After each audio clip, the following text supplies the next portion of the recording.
Você que está assistindo a gente, está querendo saber a história do brasileiro, que foi preso. Brasileiro, aliás, rico, né? Tem dinheiro, tentou, nesse tempo que aconteceu esse processo, eu vou contar. Em 2018, em setembro, a Melissa foi agredida pelo namorado dela, que eles namoravam, se eu não me engano, 4 meses só. Namorado dela conhecido, corredor de motociclismo, Eric Bretz. E aí o que aconteceu?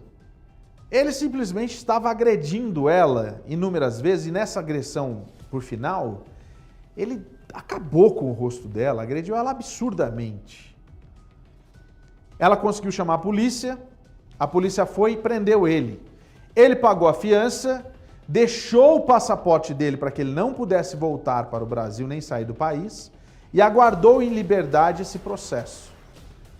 E agora saiu. Uma condenação, nada. 30 dias preso. Porém, ele já está sob custódia do ICE. Eu vou mostrar para você.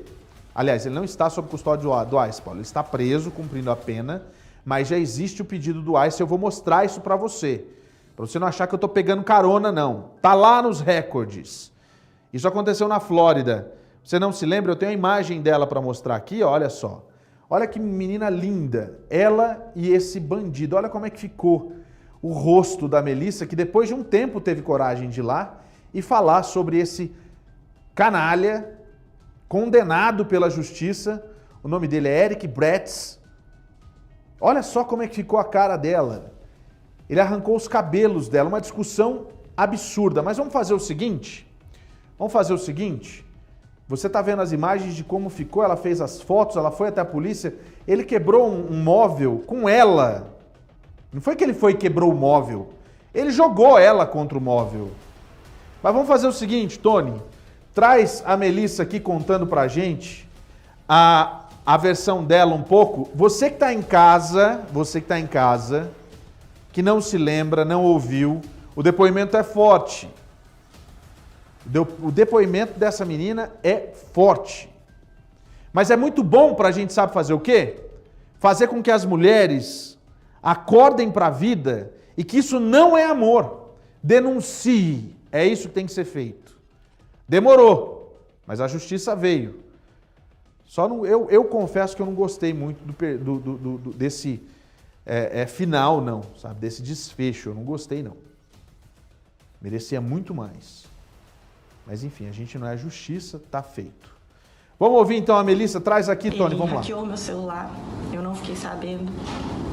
Ele começou a deletar os meus amigos, as minhas conversas, me impedir de ligar para os meus pais. Eu falei, Eric, eu quero ir embora, me dá o meu celular.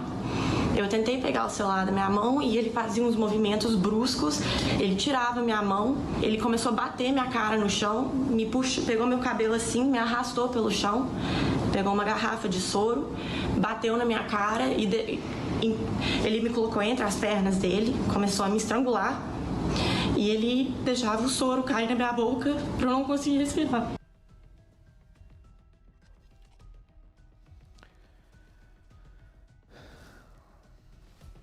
Tem gente que diz que isso é amor.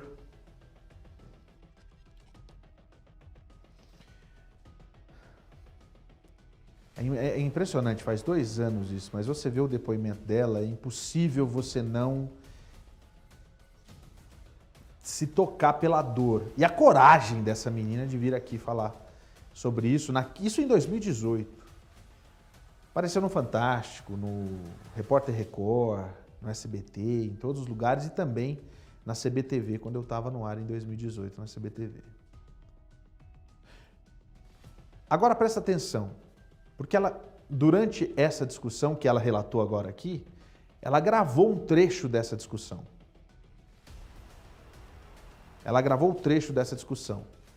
Então a gente vai ver agora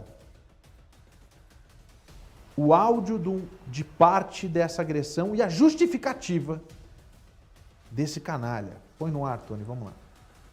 Já te falei, velho, para de ser burra! Eu pedi pra você não tirar o celular da minha mão daquele jeito. Que jeito?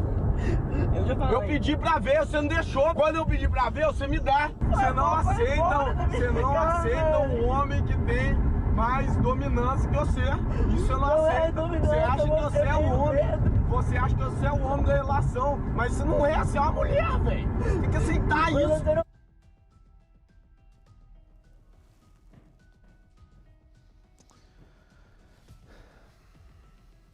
Sabe, tem uma coisa que eu tenho que falar pra você, que estupidez tem limite, né? Burrice também tem limite. Você não consegue aceitar um homem que tem mais dominância que você e por isso é motivo para fazer esse estrago que foi feito com essa menina? Olha o desespero da Melissa tentando ligar para o 911 e depois o porteiro acaba falando com a polícia. É impossível a gente não ficar chocado com uma situação como essa. Tony, coloca no ar, vamos lá. Tampa Police, 911, what is the location of your emergency? Send someone immediately! Ma'am, what's your location? Help me! Ma'am, where are you? Send someone immediately! Ma'am. What's going on there? I've got a lady just showed up in the lobby. Looks as she's been beaten up. She's crying. Said her boyfriend tried to kill her. Is the boyfriend? Keep going, please. Is the boyfriend there? Let's go. No. Does she need an ambulance? Yes. Ela deu sorte porque o porteiro acabou ligando para a polícia, mas você ouviu o áudio do desespero dessa menina no momento em que ela tinha acabado de ser agredida por um canalha. Como eu falei para você que está em casa, Tony, como eu falei para você que está em casa, e eu acho que isso é muito importante, passaram-se 2 anos, né? E agora saiu a sentença. O juiz William alguma coisa acabou proferindo a sentença por conta da agressão e ele foi preso, está preso, cumprindo pena por 30 dias. 30 dias! 30 dias! Teve o passaporte retido no momento em que ele foi preso lá em 2018. Lembrando que ele não é estudante, ele não é residente, ele estava passando uma temporada na casa da Melissa, que era estudante aqui nos Estados Unidos. E a gente tem a imagem para você, coloca para mim no ar aqui, dos registros do Hillsborough County. Essa é a foto atual. Tinha aquela outra foto que ele estava todo descabeladinho, né? Que foi o dia que ele foi preso. E olha, dá só uma olhada. Na sua tela a gente tem aí todos os dados. Pá, mas você não vai tampar? Não tem que tampar. Isso aqui é registro público. Aí você está vendo aí, ó, que ele foi bucado lá na polícia, não é? A data de nascimento dele, ele tem 27 anos, né? Tem o número dele. Você pegar esse número aí de cima, você encontra esse recorde que a gente mostrou para você. Agora, numa outra página, aqui, a gente tem uma informação que é muito importante para você. Pode colocar na tela cheia também, Tony, porque agora você vai ver, ó. Ele foi preso no último dia 22 de outubro, quer dizer, ele já está preso faz tempo, é que só agora que a Melissa falou, e a imprensa não estava seguindo, a gente também não estava seguindo o caso, a gente acabou deixando passar isso daí.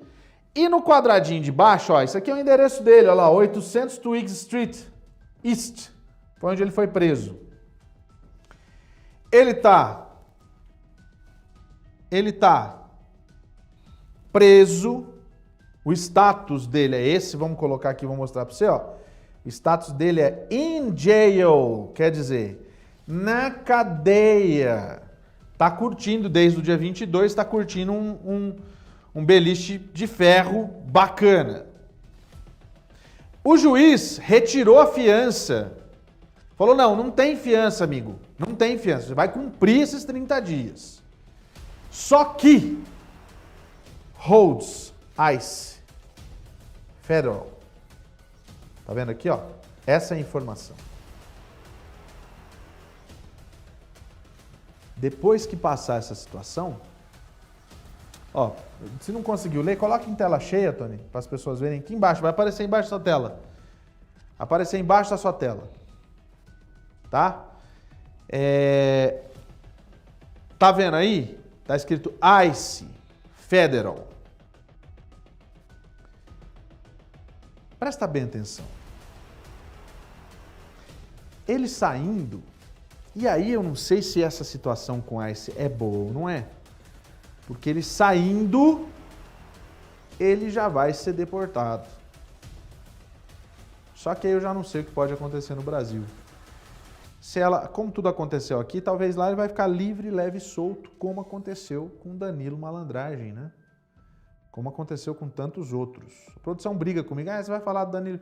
É o exemplo que a gente tem. É o exemplo da justiça que a gente tem. Se eu não falar, eu vou fazer o quê? Mas esse aí, para você ver, foram 2 anos de espera e finalmente a justiça acabou sendo feita. Segura um pouquinho, eu vou dar uma lida nos comentários aqui, tá? Vou dar uma lida nos comentários aqui, mas eu quero conversar com o Dr. Marcelo a respeito dessa história também, tá? Paulo Bergoc. Paulo, boa noite. E o cara com o martelo investindo contra a família? Pois é, exatamente. Essa foi a história do começo do programa. Masterpoint, parece noticiário de notícias policiais do Brasil. Estados Unidos está igual ao Brasil na violência do dia a dia. Quem disse isso foi o Masterpoint 64. Lucas Rabelo, boa noite, PS. O desespero bateu nos republicanos. Estão oferecendo até dinheiro, já estão virando chacota. Diego Carrias, boa noite, PS. Estou aqui em Belém do Pará. Um grande abraço para vocês aí de Belém do Pará. Suzy Gama, espero que estejam todos em paz. Felicidades. Obrigado, Suzy. João Batista Castilho. Fala, PS, eu estou aqui, família inteira ligada, eu no quarto para prestar melhor atenção e a família na sala pelo Facebook. Obrigado pela audiência. Zac Bronson, furacão já está aqui. Pois é, a gente vai mostrar daqui a pouco o furacão. Charles Alexandre, esses caras acham que estão no Brasil? Esse se lascou. Eu espero que se ferrem. Masterpoint 64, ainda vai casar com um americano e fazer pior. Brasileiro não desiste nunca. Ele não tem, mesmo que ele casar com um americano. Eu vou tirar essa dúvida. Com o o Dr. Marcelo. Vai ser já. Já coloca o Dr. Marcelo na ponta aí da linha para conversar com o Dr. Marcelo. João Batista Castilho, estamos ligados mais um dia aqui. Uma parte no Facebook, outra no YouTube. Betinha Gomes está assistindo a gente também. Boa noite para você, para a Rosemary Dornelas e também para o Marcelo Marshall Moreira. E a Emelina Klug. Qual que eu pulei?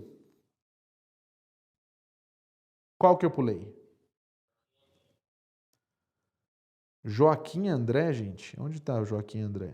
Paulo Sérgio, boa noite. Sou imigrante angolano. Preciso que me ajude a encontrar um advogado de imigração. É agora que nós vamos mostrar para você o nosso advogado de imigração, porque todas as quartas-feiras a gente tem aqui o nosso advogado de imigração. E todas as quartas-feiras a gente conversa com o Dr. Marcelo Gondim, que já está pronto. Já vou me posicionar aqui para a gente poder conversar com o Marcelo. Doutor Marcelo, muito boa noite, como vai? Boa noite, Paulo, tudo bem? Tudo bem. Bom, eu queria começar, antes da gente entrar na parte prática das perguntas e respostas, etc., você viu o caso do brasileiro aí, né? Então ele vai cumprir 30 dias na Flórida e já está lá com o holds, né, do ICE. Quer dizer, ele já vai sair. Como é que funciona essa situação? Ele já sai, já cai direto na mão do ICE e é deportado?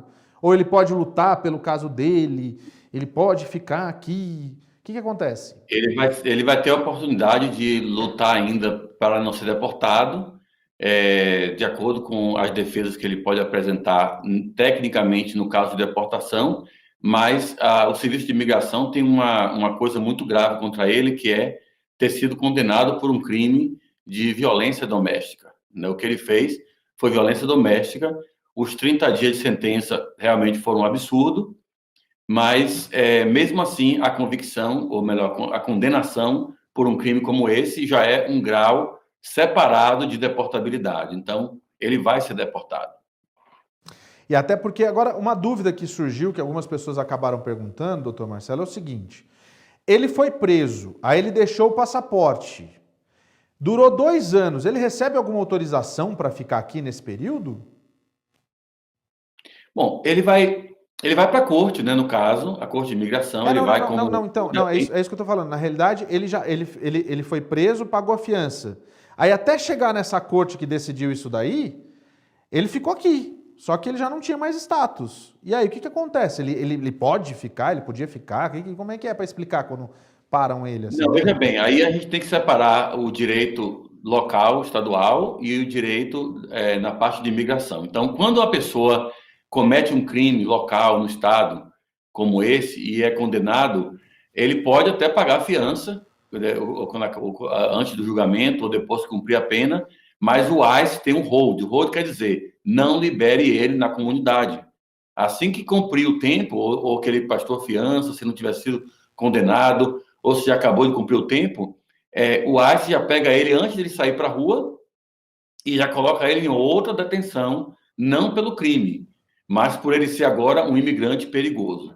E aí ele vai ter que pedir fiança na corte de imigração para sair. Dificilmente ele vai ter fiança num caso desse, porque na fiança tem que provar na corte de imigração que a pessoa não é um risco de ser fugitivo, ele não tem nada que possa provar que ele não vai fugir, tem que provar que ele não é um perigo para a sociedade, e eu acho que a gente está aqui, é um bom senso, a gente entender aqui que uma pessoa que faz o que ele fez é um risco para a sociedade, então, dificilmente, e também por ele não ter uma forma de se legalizar. Então, esses 3 pontos são analisados pelo juiz que dá ou nega fiança, e eu acho que no caso dele tem fiança. Além de tudo, eu não vi ainda o estatuto que ele foi condenado no estado, porque isso aí varia de estado para estado, mas mesmo com essa variação, provavelmente o crime que ele cometeu já torna ele automaticamente inadmissível para ter fiança.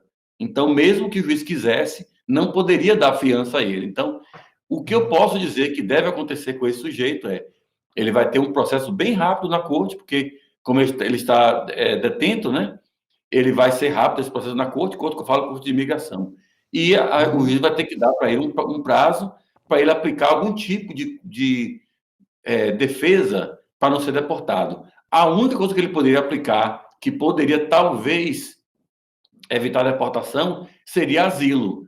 Mas dificilmente ele vai conseguir provar. Uma coisa que eu não falei na realidade até para dar uma informação a mais, durante esse processo de 2018 até agora, ele ofereceu milhões de dólares para a menina esquecer o processo e não tocar mais no assunto.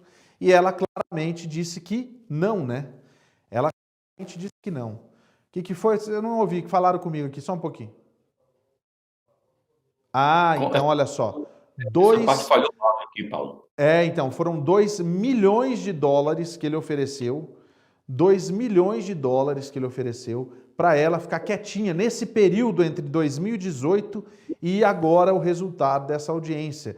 Ele queria comprar o silêncio dela. E ofereceu 2 milhões de dólares, que no Brasil são 11 milhões de reais. E ela falou, não, você não vai me comprar. Isso consta, inclusive, no processo. Agora, eu não sei, constando isso no processo, eu imagino que deve ter sido um acordo ou alguma coisa assim, também não dá para saber, ou se foi por fora, não sei qual que é a história. Mas é muito mau caratismo, né? Como é que é, doutor? Isso pode também ser uma conduta criminosa, né? Você não pode tentar intimidar testemunhas ou encobrir o crime, tá? Você fazer um acordo para evitar um tipo de responsabilidade civil é uma coisa, criminal não. Entendi. Só fazer um negócio aqui para ver se melhora uma situação. Melhorou aí? O áudio tá melhor? Então tá. Tá melhor. Já aumentei o volume aqui também. Não, é o celular que tá dando interferência. Deixa eu só falar, olha só. A gente vai continuar acompanhando esse caso aí, porque com toda certeza, rapidinho esse menino vai embora. E o detalhe, né? Atleta, corredor de motociclismo, que absurdo, gente. Eu fico chocado com essa história. Tem uma pergunta.